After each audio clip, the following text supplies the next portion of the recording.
தமிழ் மக்களுக்கு வணக்கம். நேற்று என்னடா என்டர்டெயின்மெண்ட்டே இல்லை, பொழுதுபோக்கே இல்லை, ஸ்டாலினும் எந்த பொழுதுபோக்கிலும் ஈடுபடலை, உதவாநிதியும் எந்த பொழுதுபோக்கிலும் ஈடுபடலை அப்படிங்கும்பொழுது தான் டான்னு ஆஜராயிட்டார் நம்ம பழைய கூட்டு சரவணன். திமுகவுடைய அதிகாரப்பூர்வமான செய்தி தொடர்பாளராக இருக்கக்கூடிய திரு சரவணன், அவரை பழைய கூட்டு சரவணன் என்று நாம் அழைக்கிறோம். இப்போ இல்லை, அவர் கருணாநிதி காலத்திலிருந்து அதே கோட்டை தான் மாட்டியிருக்காரு. கருணாநிதி காலத்திலேருந்து இருக்கக்கூடிய சரவணனுக்கு அப்புறம் ஒரு 15-16 வருஷத்துக்கு அப்புறம் வந்த ராஜீவ்காந்தி கூட இன்னைக்கு இளைஞர் அணி தலைவர் ஆகிட்டார். ஆனால் சரவணன் பார்த்தீங்கன்னாக்கா இன்னமும் அதே பழைய கோட்டை மாட்டிக்கிட்டு அதே டிவிக்களில் அதே அறத பழைய கருத்துக்களை எல்லாம் உருட்டி கொண்டிருக்கிறார் அப்படின்ற நிலையில் நிறைய காமெடியெல்லாம் பண்ணுவார் அவர். தமிழ் சேனல்கள்லேயும் பார்த்தீங்கன்னாக்கா அதே கோட்டை மாட்டிட்டு உட்காந்துக்கிட்டு யாரையும் பேச விடாமல் அவரே கத்திக்கிட்டு இருப்பார். அதே போல் ஒரு டெக்னிக்கை தேசிய அளவில் இருக்கக்கூடிய சேனல்கள் இருக்கு இல்லையா, டைம்ஸ் நவ், ரிப்பப்ளிக், இந்த மாதிரி சேனல்கள், இந்த சேனல்கள்லையும் அதையே அவர் பயன்படுத்திக்கார். நானே நிறைய விவாதங்கள் அவரோட கலந்துருக்கேன்னு வைங்களேன். இதில் என்னென்னா, அந்த திமுக கடைபிடிக்கக்கூடிய அதே பாணி இப்போ இங்கெல்லாம் எப்படி தமிழ் சேனல்களில் பார்த்தீங்கன்னாக்க அந்த நெறியாளர்லேருந்து ஆரம்பித்து பார்த்தீங்கன்னா 4 பேர் உட்காந்துருக்காங்க விருந்தினர்கள் அப்படின்னாக்க, அதில் நெறியாளர்கள் உட்பட 3 பேர் அவங்க திமுகவுக்கு ஆதரவாக இருப்பாங்க. ஒரே ஒருத்தர் மாட்டிப்பார். அவர் ஒன்று பாஜக ஆளாக இருப்பார், இல்லை அதிமுக ஆளாக இருப்பார், இந்த மாதிரி மாட்டிப்பார். அந்த மாதிரி ஆன ஒரு சூழலில் மீடியாவை பழக்கப்படுத்தி வைத்து கொண்டிருக்கின்ற இவர்கள் தேசிய அளவில் போய் சிக்கி கொண்டார்கள் அப்படின்னு தான் சொல்லணும். அங்கே என்ன ஆயிடுச்சுனாக்கா, அங்கே இருக்கக்கூடிய பேனல் இருக்கவங்கலாம் செய்யின்னு செஞ்சுட்டாங்க.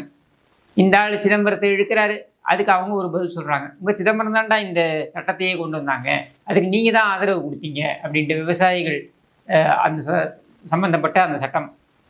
அதே போல் நீங்கள் அமலாக்கத்துறையாக இருக்கட்டும், மற்ற சட்டங்களாக இருக்கட்டும், இதெல்லாம் நீங்கள் தான்டா கொண்டு வந்தீங்க அப்படின்னு ஒன்றுத்தையும் முகத்திலே தூக்கி போடுறாங்க.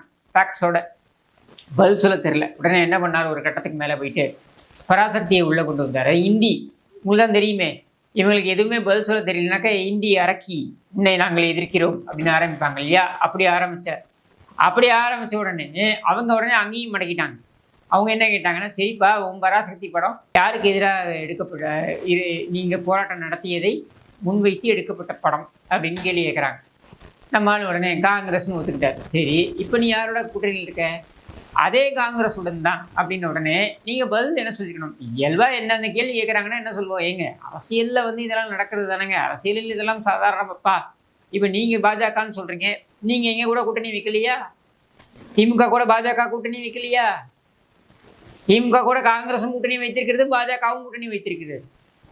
இந்தி எதிர்ப்பு, அதாவது இந்தி எதிர்ப்புன்னு கூட சொல்ல முடியாது, இந்தி திணிப்பு எதிர்ப்பு அப்படின்றது 60களில் ஒரு மிகப்பெரிய ஒரு சர்ச்சைக்குரிய ஒரு விஷயமாக இருந்தது.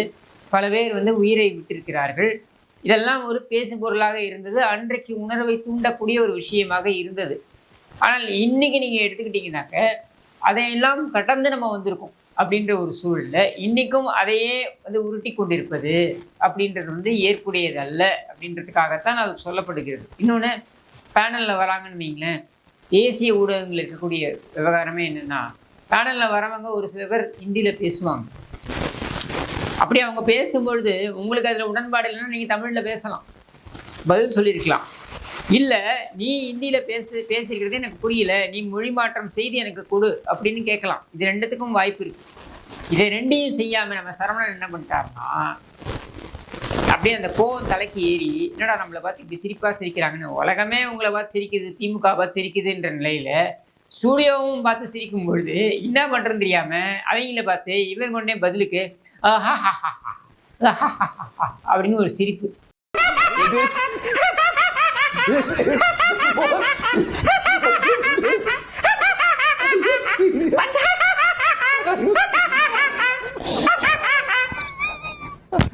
சரியா, இந்த சிரிப்பை சிரிச்சா எல்லாரும் அடங்கிடுவாங்கன்னு நினைச்சாங்க. அவங்க மேலும் சிரிச்சிட்டாங்க. இது என்னன்னா, இது லைவ், மொத்த நாடும் பார்த்துருச்சு, மொத்த நாடும் சிரிப்பாக சிரிக்குது, அசிங்கமாயிடுச்சு. அதாவது 300 கோடி ரூபாய் செலவழித்து, அதுவும் 300 கோடி ரூபாய் என்ன இவங்க உழைச்சி சம்பாதிச்ச பணமான்னு ஸ்டாலின் செக்கிழுத்தாரா, இல்லை உதவாநிதி செக்கிழுத்தானா? ஒன்றும் கிடையாது, திருட்டு பணம். அந்த திருட்டு பணத்தில் எடுக்கப்பட்டு நம் மீதெல்லாம் திணிக்கப்பட்ட அந்த பராசக்தி என்கிற அந்த படம் இருக்குது பாருங்க, அந்த படம் என்கிற அந்த ஃபர்னிச்சரை ஒரே ஒரு சிரிப்பில் போட்டு உடைத்து விட்டார், சுக்குநூறாக உடைத்து விட்டார் நம்ம பழைய கோட்டு சரவணன். இப்போ சமீப காலங்களில் பார்த்தீங்கன்னாக்கா திமுகவுடைய பேச்சாளர்கள் எல்லாருமே இந்த மாதிரி முரட்டடி வாங்குறாங்க. எல்லா இடத்துலையும் ரவுண்டு கட்டி அடிக்கிறாங்க எல்லாரும். அதாவது எம்எல்ஏக்கள் ரோட்டில் போனால் மக்கள் கேள்வி கேட்டு ரவுண்டு கட்டி அடிக்கிறாங்க. இவங்க டிவி ஸ்டுடியோவுக்கு வந்தாங்கன்னா முன்னெல்லாம் எப்படி இருக்குன்னாக்கா 3 பேர் 4 பேர்னு உட்காந்துருந்தாங்க நெறியாளரோட. இப்போ அப்படி கிடையாது. வர்றவங்க எல்லாருமே உஷாராக வராங்க. இப்போ அவங்க எல்லாருமே கேள்வி கேட்க ஆரம்பிக்கிறாங்க, பதில் சொல்ல முடியல. நீங்கள் பார்த்தீங்கன்னா நம்ம ஸ்பெக்ட்ரம் ராஜா இப்படி தான் ஒரு கலந்துரையாடலில் கலந்துக்கிட்டாரு. அந்த இடத்துல பார்த்தீங்கன்னா கேள்வி கேட்டாங்க நாராசமாக, நாக்கப்படுங்கிற மாதிரி. உடனே wait wait wait wait wait wait wait wait wait wait wait அப்படின்னு அப்படியே சமாளிக்கிறாப்புல. இப்போ அதே மாதிரி நம்ம பழைய கோட்டு சரவணனும் சிரித்து சமாளிக்கிறாராம். இதெல்லாம் ஒரு சிரிப்பா? இப்படி தான் திமுகவுடைய நாடகங்கள் நடந்து கொண்டிருக்கிறது. இப்போ நீங்கள் யோசிச்சு பாருங்கள், ஒரு நாள் ஒரு டிவி சேனல், ஒரு தேசிய அளவிலான ஒரு டிவி சேனல் உங்களை கலாய்த்ததையே உங்களால் சகித்துக்கொள்ள முடியலையே. யோசிச்சு பாருங்கள், 4.5 ஆண்டுகளாக எல்லா சேனல்லையும் உட்காந்து வரக்கூடிய அத்தனை பேரையும் இப்படித்தான் நீங்கள் கலாய்த்து கொண்டிருக்கிறீர்கள். நெறியாளர்களையும் உங்கள் பக்கம் வச்சுக்கிட்டு எல்லாரையும் புள்ளி பண்ணுறது. அதாவது புள்ளி பண்ணுறதுனால எல்லாரையும் வந்து அப்படியே அவமானப்படுத்துறது, அசிங்கப்படுத்துறது, அவர்களை பார்த்து ஏளனமாக சிரிப்பது, கேலி கிண்டல் செய்வது, அவர்கள் கருத்துக்களை தெரிவிக்க விடாமல் தடுப்பது, இது அத்தனையும் செய்து வந்தது திமுக. இன்றைக்கு அதே மருந்தே அவர்களுக்கு கொடுக்கும் பொழுது அவர்களால் ஜீரணிக்க முடியல. இன்னும் நிறைய அசிங்கப்படணும், அவமானப்படணும். யோசிச்சு பாருங்க, என்டிடிவின்ற ஒரு தேசிய அளவிலான ஒரு ஊடகம், அவங்க வந்து இங்கே ஒரு கருத்தரங்கம் நடத்துகிறாங்க. அந்த கருத்தரங்கத்துக்கு கூப்பிடுறாங்க. கருத்தரங்கம்னா என்னங்க, வருவாங்க, இந்த விருந்தினராக வருவாங்க, அவங்கள்ட்ட கேள்விகள் கேட்கப்படும், அந்த கேள்விகளுக்கு முறையான பதில்கள் வழங்கப்படும். இதான கருத்தரங்கம். மாறாக முதலமைச்சரும் இந்த துணை முதலமைச்சர் 2 பேரும் வராங்க. 2 பேரும் ஒரு பேப்பரை பார்த்து படிச்சுட்டு போகிறாங்க. எந்த கேள்வியும் கிடையாது, யாரையும் இவர்களை பார்த்து எதுவும் கேட்கக்கூடாது. பதிலாக ஒரு போஸ், உதவாநிதி அந்த என்டிடிவி பக்கத்தில் அப்படி நின்றுக்கிட்டு ஒரு போஸ், என்டிடிவியில் பேசினாள், உரையாற்றினார் அப்படின்ட்டு. உரையாற்றத்துக்கு அவனை கூப்பிட்டாங்க, கலந்துரையாடலுக்கு கூப்பிட்டாங்க.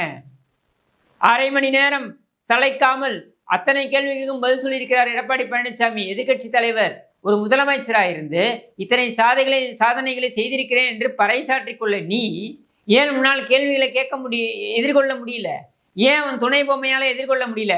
ஏன்னா 2 பேரும் பொழுதுபோக்கிற்காக ஆட்சியில் இருந்திருக்கிறார்கள். இவர்கள் உண்மையாக உணர்வு பூர்வமாக இவர்கள் இந்த ஆட்சியில் அமரல, பொழுதுபோக்கிற்காக இருந்திருக்கிறார்கள். கருணாநிதியின் மகன் வந்தால் நல்லது செய்வார் அப்படின்ற ஒரு எதிர்பார்ப்பின் அடிப்படையில் 10 ஆண்டுகள் அதிமுக ஆட்சி இருந்ததுன்ற ஒரே காரணத்திற்காக இவர்களுக்கு ஒரு வாய்ப்பு கொடுப்போம் என்று மக்கள் கொடுத்திருக்கிறார்கள். அந்த வாய்ப்பின் காரணத்தினால் உட்கார்ந்து இங்கே ஆட்சி பீடத்தில் நிர்வாகத்தை சரி செய்கிறேன் என்று அமர்ந்தவர்கள் தான் இவர்கள். வேற எதுவுமே தெரியாது இவர்களுக்கு என்பது இந்த 4.25 ஆண்டு, இன்னும் சொல்ல வேண்டும் என்றால் 5 ஆண்டு முடிஞ்சிருச்சு. அதான் 2 மாதம் தானே இருக்கு. 5 ஆண்டுகள் ஆட்சி என்பது அவலமான ஆட்சி, கேவலமான ஆட்சி, ஸ்டாலின் முகரையை போன்ற ஆட்சி அப்படின்றதெல்லாம் தெள்ள தெளிவாகிறது. அப்போ இதையெல்லாம் இன்னைக்கு செவுட்டில் அடைஞ்ச மாதிரி கேள்வி கேட்குறான். இங்கே இருக்கக்கூடிய மாநிலத்தில் இருக்கக்கூடிய ஊடகங்களை வேண்டுமானால் நீங்கள் கட்டுப்பாட்டில் வைக்கலாம், உங்களை பற்றி எந்த கேள்வியும் கேட்கக்கூடாது, உங்களை விமர்சனமே பண்ணக்கூடாது அப்படின்ற அளவுக்கு வச்சுக்கலாம். விவாதங்களே உங்களிடம் கேட்டுதான் தலைப்புகளை வைக்க வேண்டும் என்கிற அளவுக்கு நீங்கள் மிரட்டி வைக்கலாம். தேசிய அளவில் அப்படி நடக்குமா? இன்னைக்கு அவன் எல்லாம் ரவுண்டு கட்டி அடிக்கிறான். அதற்கு அப்படியே தீனி போடுகின்ற வகையில் உங்களுடைய செயல்பாடுகளும் இருக்கு. ஏன்னா உனக்கு பேச தெரியல, விளக்கங்கள் கொடுக்க தெரியல, சமாளிக்க தெரியல. அதே மிதப்பு. நம்மளை யார் கேள்வி கேட்ட முடியும்? நம்மக்கிட்ட யார் வம்பு வளர்க்க முடியும்? யாரும் வளர்க்க முடியாது. ஏன்னா நம்ம நினச்சா யாரை வேண்டுமானாலும் தூக்கி உள்ளே வைக்கலாம், யாரை வேண்டுமானாலும் நம்ம மிரட்டி வைக்கலாம் அப்படின்ற அந்த தோரணையோட போனதுனால தான் இந்த செருப்படி. இந்த செருப்படி இவங்களுக்கு பத்தாது, இன்னும் நிறைய செருப்படிகள் வரவிருக்கிறது. ஒவ்வொரு விவாதத்திலும் இவர்களுக்கு செருப்படி காத்திருக்கிறது. இன்னும் ஒரு படி மேலே போய் நான் சொல்கிறேன், ஆச்சரியப்படுவதற்கு ஒன்றும் கிடையாது. திமுக வருகின்ற நாட்களில் நாங்கள் இந்த ஊடகங்களில் இருக்கக்கூடிய விவாதங்களை புறக்கணிக்கிறோம் என்று சொன்னாலும் ஆச்சரியப்படுவதற்கு எதுவும் கிடையாது. அந்த அளவுக்கு இவர்கள் அசிங்கப்பட்டு அவலப்பட்டு கேவலப்பட்டு நிற்கிறார்கள். ஆனால் உள்ளபடியே நான் மகிழ்ச்சி அடைகிறேன். இதுதான் நமக்கு தேவை. இந்த பராசக்தி என்ற பர்னிச்சரையும் போட்டு உடைச்சாச்சு. 2வது திமுக என்கிற அந்த குப்பை கூட்டம் எந்த அளவிற்கு அசிங்கமான அவலமான ஆட்சியை நடத்தி கொண்டிருக்கிறது என்பதும் இங்கே அம்பலப்பட்டு வருகிறது. இது அம்பலப்பட வேண்டும். இனியாவது மற்ற ஊடகங்கள், அதாவது நான் சொல்றது தேசிய அளவிலான ஊடகங்கள்லாம் அவங்கள போய் கட்டுப்படுத்த முடியாது. இங்கே இருக்கின்ற ஊடகங்கள் இனியாவது விழித்து கொள்ள வேண்டும். சும்மா யாராவது ஒரு கருத்து தெரிவிச்சா, எதிர்கருத்து தெரிவிச்சா அவங்களை கூப்பிட்டு மிரட்டுறது அப்படின்றதெல்லாம் இனி எடுபடாது. இன்னும் முக்கியமாக இந்த ஆட்சி அகற்றப்படும் நேரத்தில் பார்த்தீங்கன்னாக்க அவர்களோட சேர்ந்து நீங்களும் அம்பலப்பட்டு நிற்பீர்கள் என்பதனை கூறி விடைபெறுகிறேன். நன்றி, வணக்கம்.